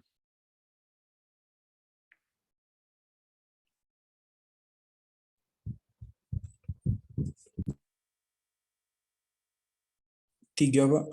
Ada yang bilang 3. 4, Pak. Ada yang bilang 4. Di sini udah bilang tuh, S1, S2, S3, S4. 4 deh yang benar. Tapi Anda nggak salah juga mengatakan 3, karena ada selubung yang agak unik sifatnya. Oke, mari kita lihat satu-satu. Kita lihat dulu selubung 1. Ini selubung 1, S1. Ini lihatin kursor saya. Nah, ini sedang mengitari tepi dari selubung S1. Oke. Kemudian di selubung S1 itu kita lihat ada garis-garis medan listrik. Semua arahnya keluar dari selubung ini. Maka bisa disimpulkan menurut hukum Gauss, di dalam selubung S1 ada muatan neto positif. Mungkin ada muatan negatifnya, mungkin ada muatan positifnya, tapi ketika sudah jumlahkan secara aljabar, yang tertinggal cuma muatan positif. Misalnya kayak tadi 40 kolom positif dengan 10 kolom negatif. Maka tertinggal di sini misalnya 30 kolom positif. Nah, kan 40 kurang 10, 30. Nah, kemudian kita hitung ada berapa garis yang mencerminkan besarnya muatan ini. Ya hitung aja 1, 2, 3, 4, 5, 6, 7, 8, 9, 10, 11, 12, 13, 14, 15, 16, 17, 18, 19, 20, 21, 22, 23, 24, 25. Mungkin 25. Ada 25 garis. 25 garis itu mencerminkan besarnya muatan yang terkungkup, yang tertutup, yang terselubung oleh permukaan S1. Oleh selubung S1. Oke? Terus kita pindah ke S2. Selubung S2, Anda lihat di permukaannya ada lagi garis-garis medan listrik. Tapi semua arahnya masuk. Masuk nih. Nah, berarti di dalam selubung ini ada muatan neto negatif. Dan sebenarnya muatan positif sama negatif ini yang kita pelajari minggu lalu itu membuat sistem dipol listrik. Dipol listrik itu muatannya sama besar. Misalnya tadi 30 kolom sama 30 kolom. Lalu tandanya yang ini positif, yang ini tandanya negatif. Sehingga garis-garis medan listrik itu keluar dari muatan positif masuk ke dalam muatan negatif. Lalu diselubungi masing-masing muatannya. Oke. Nah, kemudian ini tadi yang mungkin bisa mengecoh. Di S3 ini kita nggak tahu ini ada muatan atau enggak. Oleh karena itu, kita perhatikan garis yang masuk dan keluar di selubung S3 ini. Kayaknya ini nggak masuk nih. Ini nggak masuk, lewat dia. Nggak masuk ke selubung S3. Tapi yang ini masuk. Masuk 1, masuk 2, masuk 3. Ini cuma nyentuh. Berarti 3 masuk, tapi 3 juga yang keluar. Ya kan? Berarti kalau ada 3 masuk, 3 keluar, di dalam ini ada muatan atau enggak? Enggak, Pak. Enggak ada. Kenapa? Karena kalau dia muatannya positif, harusnya lebih banyak yang keluar daripada yang masuk. Kalau di dalamnya muatan negatif, harusnya lebih banyak yang masuk garisnya daripada yang keluar. Gitu kan? Nah, tapi kalau sama besar yang masuk dan yang keluar, berarti nggak ada muatan. Gitu. Kalaupun ada muatan, tapi sama banyak positif sama negatif. Misalnya 10 kolom negatif dengan 10 kolom positif. Di dalamnya ada. Tapi secara keseluruhan, muatan netonya 0. Makanya garis yang masuk itu juga yang keluar. Nggak ada yang ketambahan, nggak ada yang berkurang garisnya. Ya. Nah, kemudian kita lihat selubung yang besar ini, selubung 4. Nah, selubung 4 ini itu berapa banyak garis yang masuk, berapa banyak garis yang keluar? Anda boleh menghitungnya atau Anda langsung bisa menyimpulkan. Ada yang menjawab? Selubung S4 yang paling besar. Berarti mengkonten, memuat, mengandung semua yang lainnya. Semua muatan yang lainnya.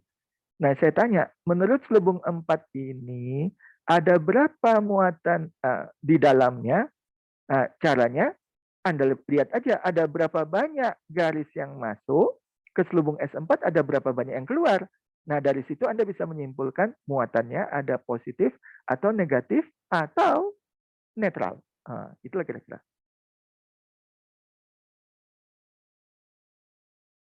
Ada yang mau menjawab berapa banyak garis yang keluar dari selubung 4 dari gambar ini? Yang keluar 13. 13. 2, Pak. Yang masuk juga 13. Jadi sama, Pak. Oke, Darmawan. Coba saya konfirmasi jawaban Anda. Ini keluar 1. Ini 2. Ini 3. Ini 4. Ini 5, 6, 7, 8, 9, 10, 11, 12, 13, 14, 15 deh. Kan semua keluar. Oh, Pak. Ada yang keluar tipis itu ya, Pak. Ya, maaf, Pak. Tipis-tipis deh. Ini keluar lalu ini masuk lagi di sini. Masuknya 1, 2, 3, 4, 5, 6, 7, 8, 9, 10, 11, 12, 13, 14, 15. 15 masuk lagi. Jadi 15 keluar, 15 masuk. Kesimpulan Darmawan memang benar karena jumlah garis yang masuk sama saja dengan jumlah garis yang keluar, maka berarti di dalam ini itu muatannya neto. Kalaupun ada muatan positif dan negatif, harusnya sama banyaknya. Dan memang betul, karena di sini ada 1 muatan positif dan 1 muatan negatif. Sama besarnya tadi, misalnya 30 kolom dan 30 kolom. Maka dengan demikian, banyaknya garis medan listriknya itu bisa menyimpulkan muatan yang terselingkup di dalam suatu selubung. Jadi itulah inti dari hukum Gauss. Hukum Gauss cuma mengatakan bahwa berapa banyak garis medan listrik yang berada di permukaan suatu selubung itu menunjukkan muatan yang berada di dalamnya. Gitulah gampangnya. Ya. Oke, sampai di sini saya istirahat sebentar. Ada pertanyaan? Monggo.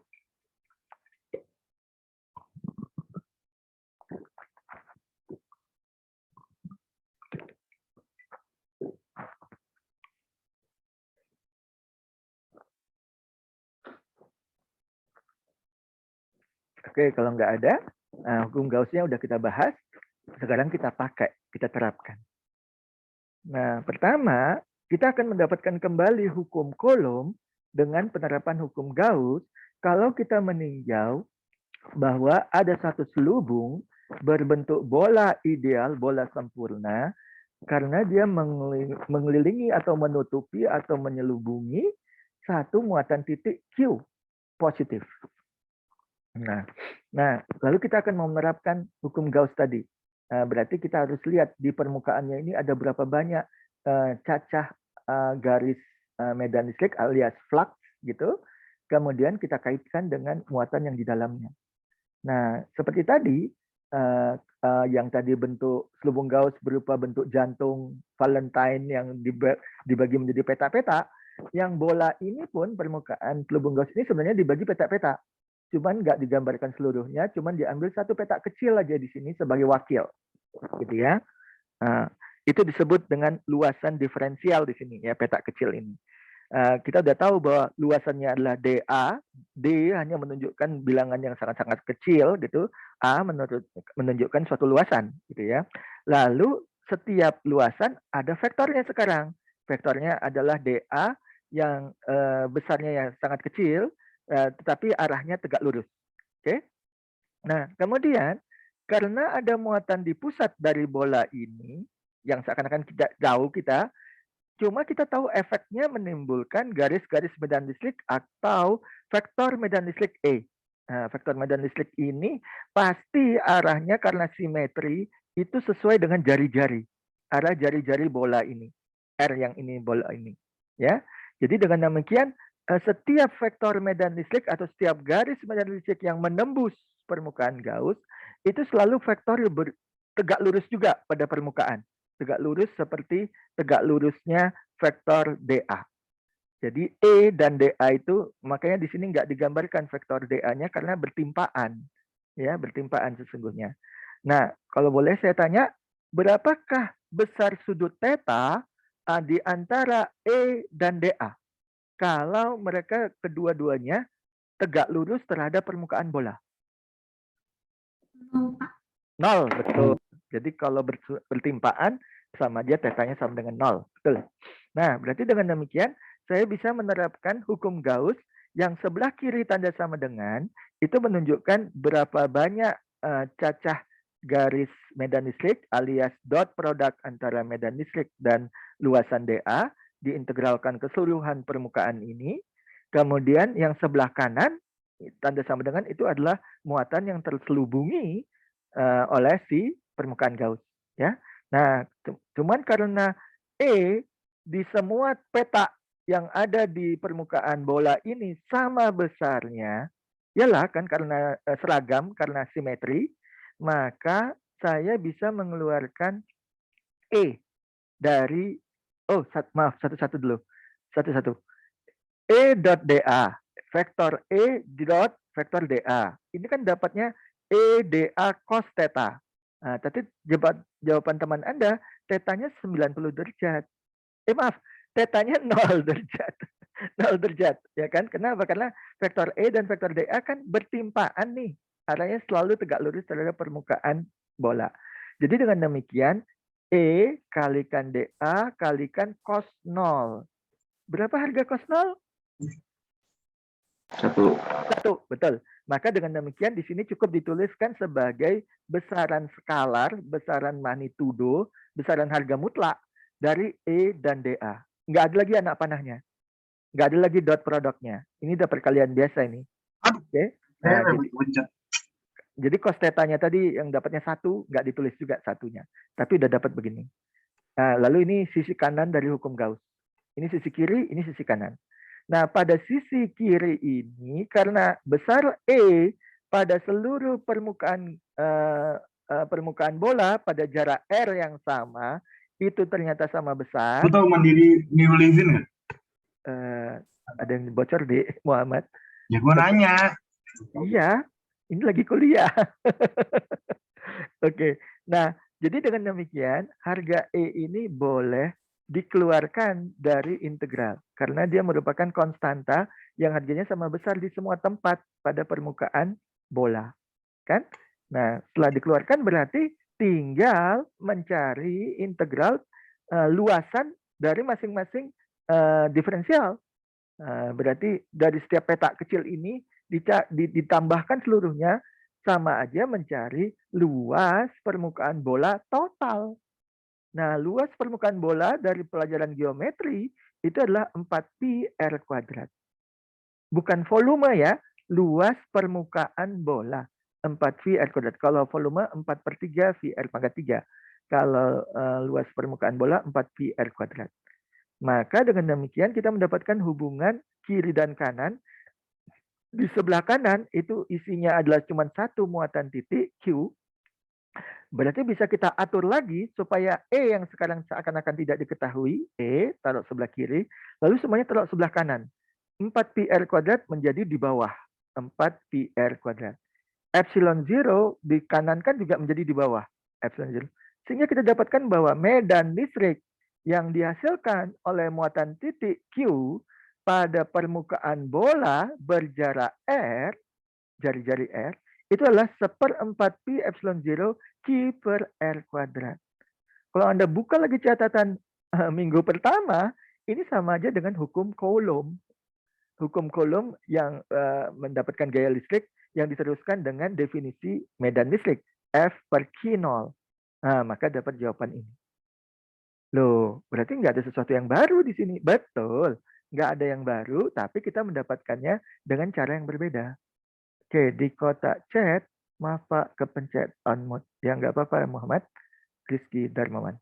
Oke, nah dengan demikian, ini sekaligus juga menegaskan bahwa hukum Coulomb yang ditemukan oleh Coulomb sebelum adanya permukaan Gauss ini, itu mendapatkan kesimpulan yang sama. Mengkonfirmasi hukum yang ada sebelumnya, dan juga menunjukkan bahwa hukum yang sama itu bisa dijelaskan dengan menggunakan konsep yang berbeda. Dalam hal ini kita menggunakan konsep permukaan Gauss. Ya, oke, itu satu. Nah, ini mungkin lebih berguna.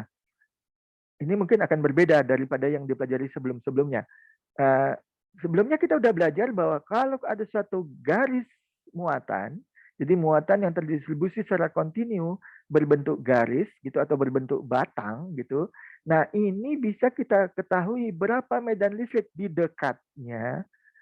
Kalau kita minggu lalu itu harus menerapkan setiap garis bermuatan ini kita potong sebagai bagian-bagian yang kecil sepanjang ds, lalu muatan yang dihasilkan itu di dalam ds itu adalah dq lambda kali ds, lalu kita tarik garis untuk menunjukkan jarak ke titik P di sini, lalu nanti ada dE yang punya komponen dE sin theta sama dE cos theta, lalu dE sin theta-nya saling menghilangkan, lalu dE cos theta-nya kemudian diintegralkan, baru kita akhirnya dapat berapa medan listrik total di titik P dari seluruh distribusi muatan ini.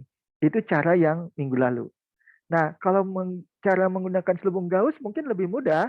Kenapa? Karena ini menunjukkan semacam simetri dari muatan yang tersebar pada batang panjang yang tidak berhingga. Jadi ke atas ini nggak ada ujungnya, ke bawah ini juga nggak ada ujungnya. Lalu dipilih bahannya plastik supaya muatannya tidak mudah bergerak. Karena plastik kan jenis isolator. Isolator berarti muatan-muatan bebasnya itu nggak mudah bergerak. Dan ini udah tertinggal semuanya muatan positif. Elektronnya udah sempat ditarik keluar gitu ya.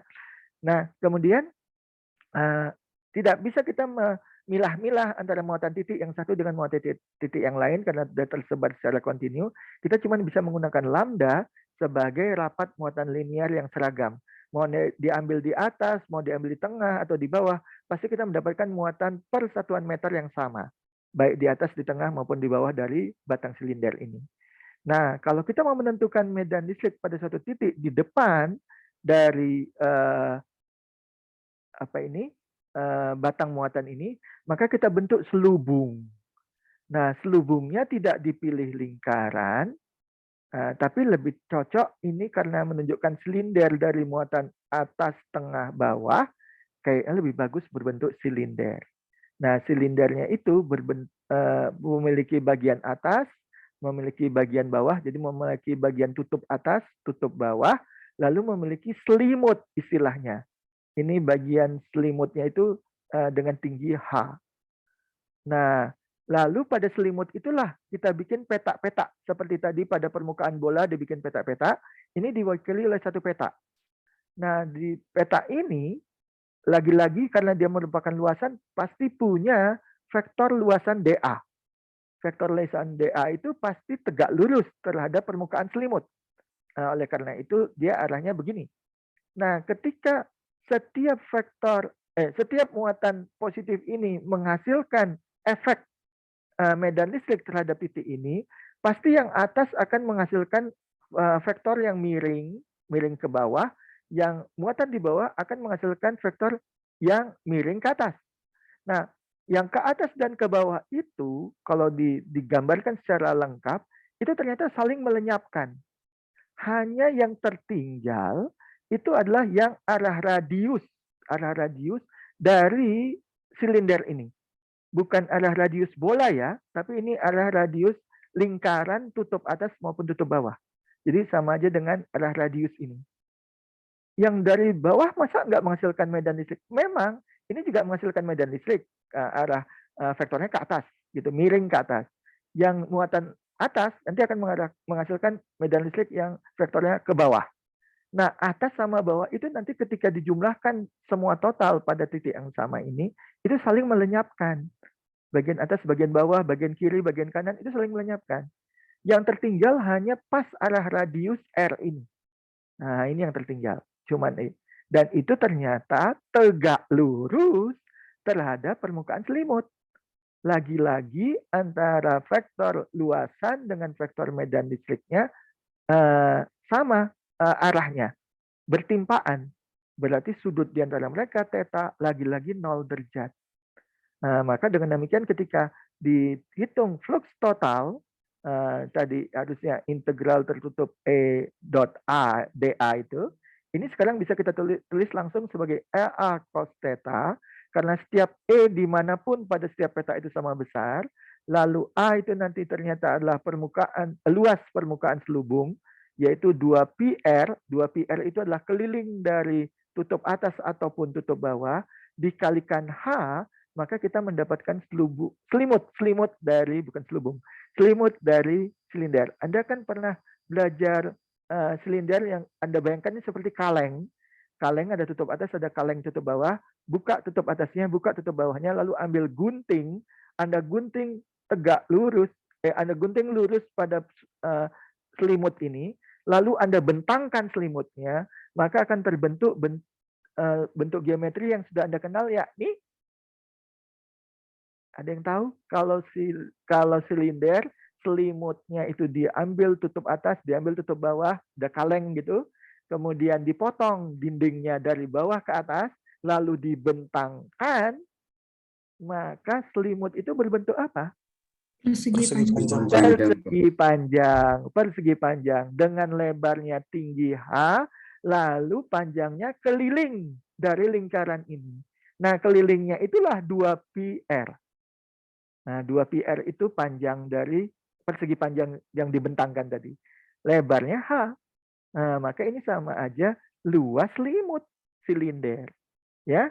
Oke, lalu tetanya tadi karena bertimpaan antara sudut E dengan sudut DA, 0 derajat, 1. Lalu kita dapatkan seluruh total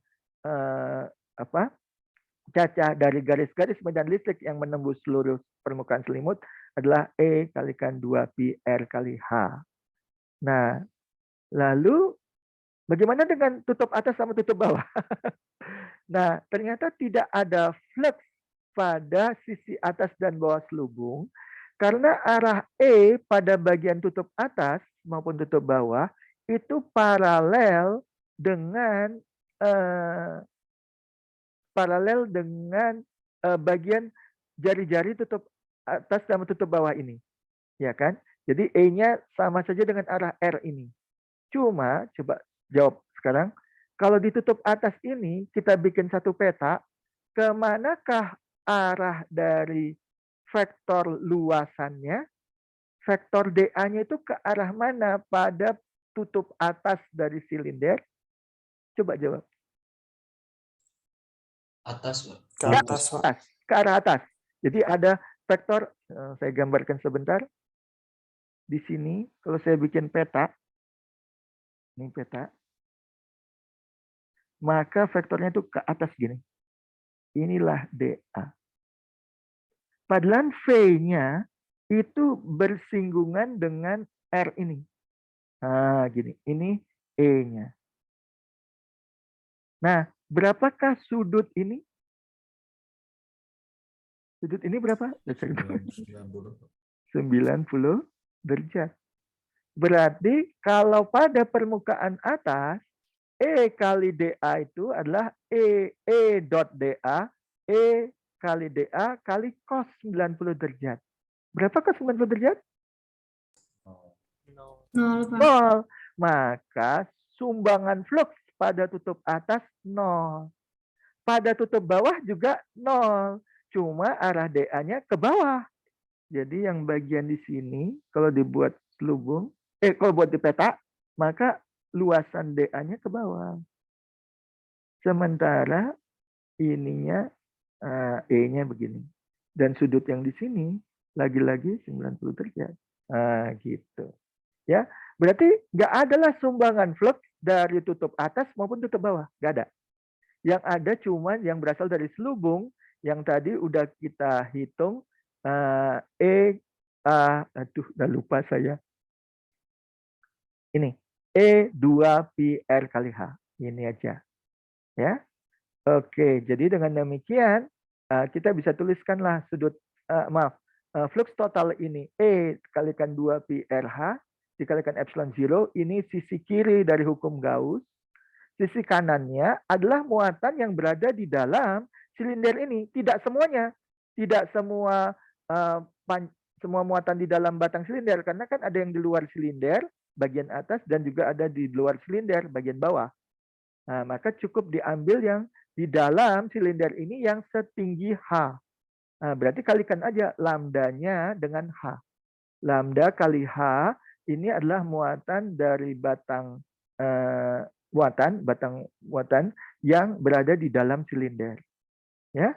Dan jadi dengan demikian kita sudah mendapatkan persamaan. Ada epsilon 0, ada E, ada 2pi, ada R, ada H, ada lambda, ada H. Berarti H kiri sama H kanan ini bisa dihapus. Ini sama ini hapus. Ini hapus, gitu. Lalu diatur lagi supaya E yang menjadi tidak diketahui.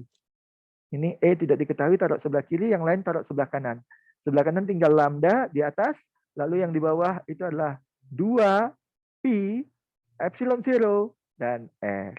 Jadi akhirnya kita mendapat rumus untuk medan listrik yang berasal dari muatan yang berbentuk batang silinder ini. Batang yang sangat tipis. Gitu. Jadi tidak pakai cara yang minggu lalu, ini kita menggunakan cara hukum Gauss. Kita dapat lagi rumus medan listrik. Jadi berapa ini? 2 kali pertemuan ini kita bicara medan listrik terus. Bagaimana menghitungnya dari muatan yang bentuknya macam-macam.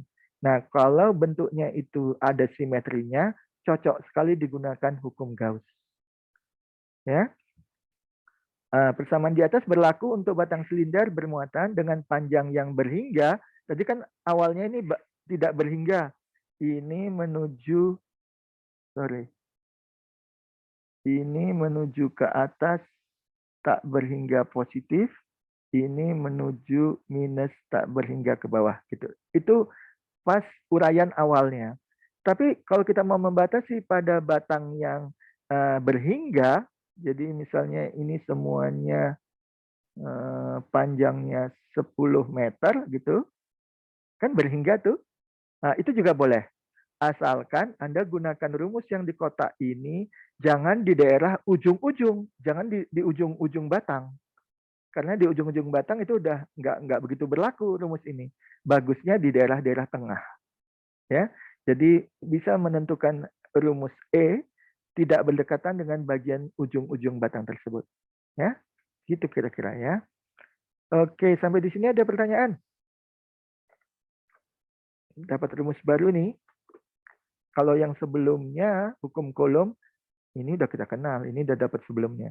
Kalau yang ini belum nih. Oke. Nah, berikutnya kalau muatan listriknya itu tersebar seperti suatu dinding gini. Nah, itu bagaimana kita bisa mendapatkan medan listrik di titik P ini yang dilambangkan oleh vektor E di sini. Nah, dinding ini ternyata lembaran ya, lebih tepat bukan dindingnya, lembaran yang tak menghantar, lagi-lagi berupa isolator supaya muatannya itu tidak mudah bergerak, lalu tipis nih, tipis dengan luas yang tak berhingga. Jadi ke atas, ke bawah, ke kanan, ke kiri itu besar tak berhingga, gitu ya. Lalu sekarang muatan-muatannya itu tersebar secara seragam, bukan dinyatakan dengan menggunakan lambda, tapi menggunakan sigma kecil. Nah, sigma itu menunjukkan berapa muatan per meter kuadrat, ya, persatuan luas. Semua tandanya positif. Lalu untuk menentukan berapa E pada titik ini, kita menggunakan cara hukum Gauss. Jadi dibikin selubung Gauss, Selubungnya itu bisa melingkupi muatan-muatan yang ada di lembaran ini, baik yang di sebelah kanan maupun yang di sebelah kiri, sebelah depan atau sebelah belakang. Maka yang paling tepat bentuk selubung Gaussnya itu berupa silinder lagi. Ya, cuman silindernya kalau yang tadi dia tegak berdiri begini. Ada tutup atas, ada tutup bawah. Iya, tutup atas, tutup bawah. Kalau yang ini silindernya itu ditidurkan, maka kadang-kadang ini disebut sebagai kapsul. Nah, jadi berbentuk kapsul gitu ya. Nah, berarti ada tutup depan lagi, lalu ada tutup belakang seperti tadi. Nah, kemudian ketika diperiksa bahwa permukaan yang bagian tutup depan ini itu memiliki vektor luasan dA atau ya dA. Bisa permukaan kecil, bisa seluruh tutup ini juga boleh, gitu. Tapi pokoknya tegak lurus. Dan ketika dari setiap muatan yang berada di dalam silinder ini menghasilkan medan listrik, lagi-lagi arah yang ke arah ke samping, miring, ke atas, ke bawah itu nanti saling melenyapkan. Nah, yang tertinggal cuma yang tegak lurus terhadap permukaan tutup silinder ini. Jadi di sini digambarkan kalau ini tampak samping, ini tampak depan, ini tampak samping, maka kelihatan di sini bahwa luasan pada tutup depan ini memiliki vektor A, warna biru muda. Lalu dari muatan di dalam silinder ini menghasilkan juga vektor medan listrik yang tegak lurus ini. Tegak lurus permukaan tutup depan. Di tutup belakang kejadiannya sama. Jadi ada vektor A dan ada vektor E. Cuman arahnya mereka berlawanan. Ya, cuman antara mereka berdua itu arahnya sama pada setiap tutup depan maupun tutup belakang. Sehingga theta di sini lagi-lagi 0 derajat. Ya, oke, Anda bisa membahas, bisa membaca detail tulisannya ini. Saya percepat aja. Kemudian lagi-lagi kita menggunakan rumus flux vektor E dot vektor dA. Ini lagi-lagi karena cos tetanya 0 derajat, tetanya cos 0 itu adalah 1. Jadi kita cukup melakukan E kali dA saja. E kali dA. Nah, kemudian ini hanya untuk satu permukaan depan. Lalu kalau untuk permukaan belakang, kita mendapatkan hal yang sama. Maka kita mendapatkan dua jawaban, dua flux lewat tutup depan maupun flux dari tutup belakang. Ya, makanya di sini EA-nya 2 kali. Ya, untuk menunjukkan bahwa fluxnya itu ada yang ke depan, ada yang ke belakang. Gitu ya. Nah, kemudian ini yang tercakup di dalam kapsul ini. Di dalam kapsul yang berupa lingkaran penampangnya, itu cuma ada luas penampang A, itu dikalikan dengan sigma. Maka ini muatan total yang tersingkup, yang terselubung di dalam kapsul ini. Ya. Nah, kemudian ketika ini dilanjutkan, ini 2 EA sigma 0, ini kan 2 EA sigma 0, kemudian A sebelah kiri dihapuskan dengan sebelah kanan, maka kita mendapatkan E sama dengan sigma per 2 epsilon 0. Nah, Anda lihat nih bahwa jarak R di sini tidak berpengaruh. Jadi apakah kita mau mengambil kapsulnya itu panjang atau pendek yang diatur oleh jarak R ini, itu jawaban E-nya sama. Berarti medan listrik di depan ataupun di belakang dari suatu lembar muatan listrik yang tersebar secara uniform itu tidak tergantung jarak, maupun di depan maupun di belakang. Mau Anda mau dekat-dekat atau mau jauh-jauh dari lembaran ini, medan listriknya sama. Ya, hanya ditentukan oleh berapa rapat dari muatan tersebar pada lembaran sigma, dan ini cuma konstanta, 2 konstanta, epsilon 0 konstanta. Jadi hanya ditentukan oleh rapat dari muatan sigma. Kalau sigmanya makin rapat, makin besar harganya, E-nya juga makin besar. Di tempat manapun, pada jarak R berapapun. Kalau sigmanya renggang-renggang, muatannya renggang-renggang, maka E-nya kecil. Ya. Nah, ini udah kayaknya udah kita singgung pada minggu lalu ketika kita mengambil suatu cakram, muatan yang tersebar secara cakram, secara piring itu, lalu piringnya dibuat besar tak berhingga. Dan kita dapat rumus yang sama ini. Ya, cuma kali ini kita menurunkannya menggunakan hukum Gauss. Oke, sudah pukul 11. Kita lanjutkan aja sedikit lagi. Nah, untuk cangkang, udah kita bahas bahwa cangkang itu seperti bola plastik yang kopong itu, bola plastik yang kopong. Nah, berarti yang ini sekarang Anda lihat ada titik-titik yang halus ini, abu-abu ini semacam muatan yang tersebar pada permukaan cangkang. Muatan positif tersebar pada permukaan cangkang. Nah, kemudian kita kepingin tahu berapa medan listrik di luar dari cangkang ini. Jadi yang lingkaran luar ini untuk menunjukkan penentuan E di luar cangkang. Lalu kita juga akan mencari tahu berapa E di dalam cangkang. Makanya dibikin lingkaran yang kecil. Jadi ada dua selubung dibuat di sini. Selubung S1 itu berada di dalam cangkang. Selubung S2 itu berada di luar cangkang. Nah, kalau kita mau menerapkan hukum Gauss, berarti kita harus melakukannya seperti tadi. Setiap selubung ini kita bikin petak-petak, lalu kita harus tentukan kemana vektor E, vektor DA, gitu ya. Lalu kita bisa menggunakan hukum Gauss yang sebelah kiri dan sebelah kanannya, ya. Nah, dengan menerapkan hukum Gauss, nanti saya tinggal aja untuk bagian luar, di luar dari muatan cangkang, itu ternyata dapatnya mirip seperti ketika berasal dari muatan titik. 1/4V epsilon 0 Q per R kuadrat. Nah, ini. Dapatnya ini. Ya, cobalah Anda analisis sendiri. Jadi pada bagian luar ini Anda bikin semacam peta gitu, lalu Anda tentukan kemana DA, kemana E. Nah, karena ini berbentuk bola, lagi-lagi pasti mereka saling bertimpaan kan, datanya sama dengan 0 gitu ya. Nah, kemudian berapa muatan yang berada di dalam ini, itu dianggap sebagai Q, muatan totalnya Q. Nah, ternyata nanti dapatnya serupa ini, lagi-lagi membuktikan teorema cangkang yang pertama bahwa kalau kita mau menentukan suatu efek dari gaya tarik-menarik pada suatu muatan uji di luar cangkang, cangkangnya itu pada permukaannya ada muatan yang tersebar secara seragam, itu seakan-akan semua muatan cangkang itu terkonsentrasi, bisa tereduksi, itu menjadi di pusatnya. Makanya rumusnya mirip seperti gaya listrik atau medan listrik yang dihasilkan oleh muatan titik di pusat. Nah, gitu.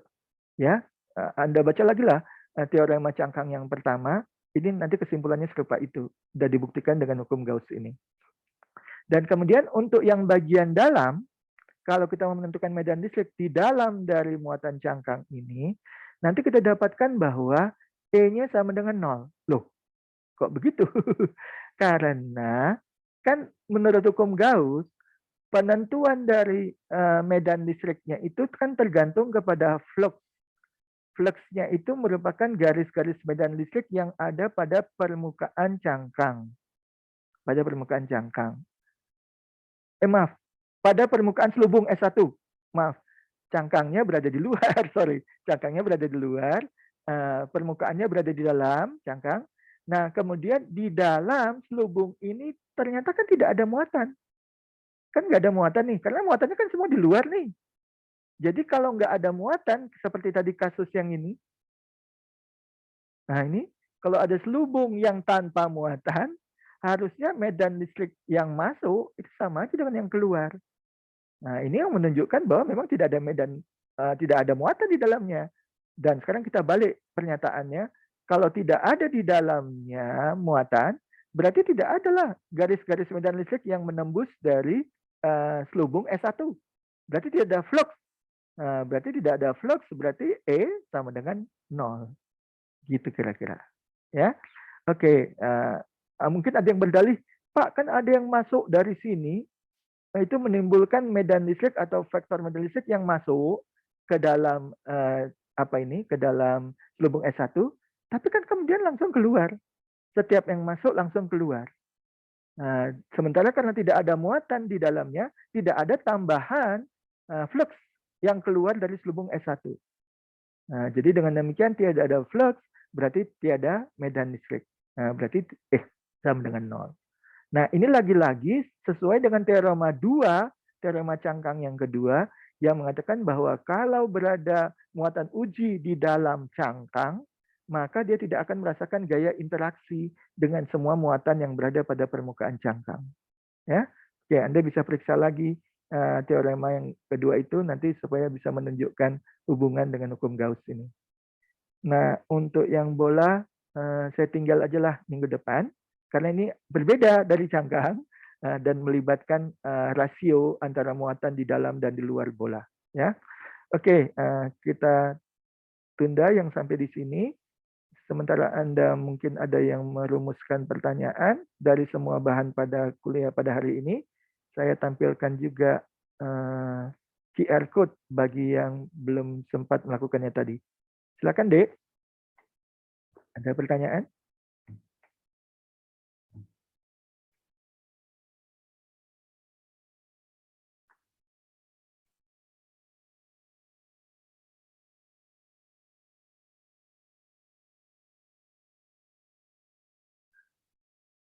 Oke, sampai saat ini yang menggunakan QR code sudah 48 orang, sementara pesertanya 49. Lalu tadi ada satu kayaknya yang menuliskan di kotak chat. Dan kayaknya nggak bisa masuk lagi ya.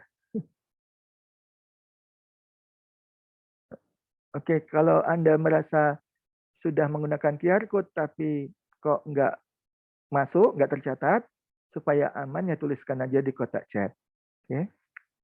Nah, sementara saya mau menunjukkan hasil kuis 1 yang pada minggu lalu Anda lakukan di ELO. Oke. Oke. Kuisnya EMTN. Ini kuis 1. Ini hasilnya sebagai berikut. Ya, saya nggak menunjuk nama tertentu, tapi secara umum ini dia hasilnya. Banyak yang dapat 95 sampai 100. Mungkin di bawahnya antara 90 sampai 95, ada 37 orang. Terus di bawahnya lagi ada yang 80 sampai 85, ada yang 70 sampai 75 gitu ya. Tapi juga ada yang nilainya 20 sampai 25 satu orang gitu ya. Kemudian ada yang 30 sampai 35 itu 2 orang, lalu 40 sampai 45 satu orang gitu ya misalnya. Nah, saya nggak menunjuk kepada orang tertentu, pasti Anda bisa merasakan sendiri nilainya sendiri-sendiri gitu ya. Cuma yang mau saya minta tolong itu adalah alamat email. Alamat email yang Anda pergunakan harusnya yang menggunakan mail.ugm.acid saja. Karena kadang-kadang ELO ini juga menerima dari gmail.com gitu. Itu nanti akan menyulitkan saya dalam mengkompilasi nilai Anda untuk dimasukkan ke SIMaster gitu loh. Ini kebetulan kelas ini semuanya kelas angkatan 2021 teknik nuklir ya. Sehingga semuanya masih menggunakan mail.ugm.acid mungkin. Tapi di kelas yang lain itu ada yang menggunakan Gmail dan itu lolos juga, bisa mengerjakan quiz juga. Tapi kemudian kerepotan saya waktu mau memindahkannya nilai Anda ke SIMaster. Ya. Nah, kalau ada yang kejadian serupa itu, harap diubah emailnya kembali ke mail.ugm.acid. Oke. Dan kemudian elektromagnetika ini kayaknya ada yang komplain. Nah, coba saya lihat di... Oke, Farid Rosidi udah presensi dengan QR tapi tidak muncul di layar. Oke, tulis saja nomor mahasiswa Anda dan nama sudah. Begitu juga Thomas Manik. Oke. Nah, saya pikir tidak ada yang komplain soal elektromagnetika ini. Kuis pertama. Mungkin ada yang di kuliah lain itu komplain lupa melihat tanggal akhirnya, waktu udah mengerjakan udah kadung tutup gitu ya. Nah, saya cuma bisa menjawab kalau ada kejadian serupa itu, ini baru kuis pertama. Kuis pertama itu memang berupa apa istilahnya pemanasan atau persiapan lagi Anda untuk serius mengerjakan tugas-tugas perkuliahan. Jadi kalau misalnya terjadi miss seperti tadi, itu bisa dimaklumi gitu. Atau ada yang mengalami kendala teknis waktu mau ngirim ternyata putus sambungan WiFi di rumahnya sehingga akhirnya tidak tercatat nilainya gitu. Padahal udah ngerjakan semua gitu ya. Nah, saya cuma bisa menjawab ini baru kuis pertama. Ada kuis-kuis yang lainnya. Belajarlah dari pengalaman kuis pertama ini. Kalau misalnya hasilnya negatif, ya jangan lagi diulangi yang negatif itu. Anda coba mengatasinya seperti tadi kelupaan jadwal, ya jangan lupa jadwalnya. Perhatikan tanggalnya, masukkan ke dalam reminder atau ke dalam kalender Anda atau agenda Anda gitu loh, sehingga tidak kejadian lagi seperti pada kuis 1 yang kelewatan waktunya misalnya. Kemudian kalau tadi kesalahan teknis, Anda belajar waktu Anda mengerjakan kuis itu dalam keadaan kondisi seperti apa, sambungan internet di rumah Anda seperti apa. Nah, jangan diulangi lagi pada kuis 2 dan seterusnya. Cari keadaan yang paling ideal ketika Anda mengerjakan suatu kuis yang tergantung kepada sambungan internet gitu ya. Terus kalau nilainya rendah, gimana ngatasinya? Udah, ditinggalkan aja kuis 01 ini kalau nilainya rendah. Jangan ulangi pada kuis 2 dan seterusnya. Gimana caranya? Ya belajar. Belajar, Dek. Nah, jadi pahamilah apa yang saya sampaikan di kuliah ini. Kemudian ada buku ajar seperti chapter 21, chapter 22, chapter 23 gini. Ini merupakan bahan yang lebih lengkap dari yang saya sampaikan di kelas gitu. Jadi pelajari itu, kerjakan contoh-contoh soalnya, periksa jawaban Anda dengan jawaban yang tersedia di contoh soal gitu kan. Kemudian ini saya sediakan juga beberapa contoh soal yang sudah saya terjemahkan yang biasanya lebih kompleks soalnya. Nah, ini merupakan tambahan bahan dari materi Anda ya. Jadi pelajari juga ini, saya sediakan 3 file ini, mungkin isinya lebih dari 1 soal setiap filenya. Nah, itu juga Anda pelajari. Kalau Anda mengulangi lagi semua kuliah ini, Anda nanti bisa menggunakan tautan kuliah 02, kuliah 03 ini merupakan video dari Zoom data NTF yang kita pergunakan. Jadi Anda masih bisa mengulang bahannya itu secara sendiri ya. Jadi kuncinya itu kembali ke diri Anda masing-masing untuk mendapatkan nilai yang sebaik-baiknya. Oke? Ada pertanyaan tentang hal ini? Oke, kalau nggak ada, kita tutup aja lah ya. Oke, terima kasih banyak atas perhatian Anda mengikuti kuliah ini sampai akhir. Agak lewat 4 menit dari waktu akhirnya, 11.10 tadi. Mohon maaf kalau ada salah kata, salah tindakan saya. Akhir kata, wassalamualaikum warahmatullahi wabarakatuh. Kita ketemu lagi minggu depan. Pamit. Terima kasih, Pak. Terima kasih. Terima kasih Pak. Sehat-sehat terus ya Pak. Yuk, sama-sama. Anda juga sehat-sehat terus. Ya. Sehat-sehat, Bapak. Yuk, Anda boleh meninggalkan tempat. Sama-sama. Terima kasih kembali. Saya tutup ya. Selamat siang Pak Ya. Agus Awif. Uh-huh. Tempat saya kok eloknya kuisnya nggak ada itunya Pak, minus ya Pak. Saya waktu itu sudah mengerjakan. Iya itu yang saya bilang tadi kasus ya. Anda sebelumnya udah terdaftar di UGM Elektromagnetika? Udah Pak. Udah. Terus bisa melihat soal kuisnya? Bisa Pak. Tadi saya kemarin sudah mengerjakan Pak. Cuma nggak ada nilainya. Iya. Oke, yang Wafid Haras Silhan ini ya. Kemarin waktu selesai kuis muncul nggak nilai Anda di layar? Saya, Pak. Saya lupa ya Pak. Oh, William ya yang bertanya. Ya, saya yang kuis 1 ya Pak. Kuis 1. Kuis 1 saya aman sih Pak, keluar nilainya. Oh ya sudah. Berarti Wafid beres gitu. Iya Pak. William yang Anda lupa bisa melihat nilainya atau enggak? Kayaknya enggak ya Pak. Oh. Jadi gini William, ini kan semua soalnya multiple choice, 10 soal. Akibatnya saya juga menyampaikan kunci jawaban yang benarnya. Oleh karena itu, pihak eloknya bisa langsung menilai di akhir kuisnya. Itu otomatis. Karena kuncinya udah saya berikan gitu loh. Jadi kalau Anda nggak bisa melihat nilai Anda, berarti ada yang nggak beres. Bisa nggak beres itu pada sambungan, bisa nggak beres itu waktu Anda menutup kuis tersebut, atau kejadian yang lain yang mungkin saya nggak tahu persis semuanya. Nah, cuma sekarang udah lewat, Dek. Artinya saya nggak bisa mengatasi atau membantu Anda dalam hal ini. Oleh karena itu, lupakan aja lah kuis 01 ini. Coba buat yang lebih baik pada kuis-kuis berikutnya. Itu aja yang bisa saya jawab sekarang. Makasih, Pak. Yuk, sama-sama. Oke, kita tutup ya. Ya, makasih, Pak.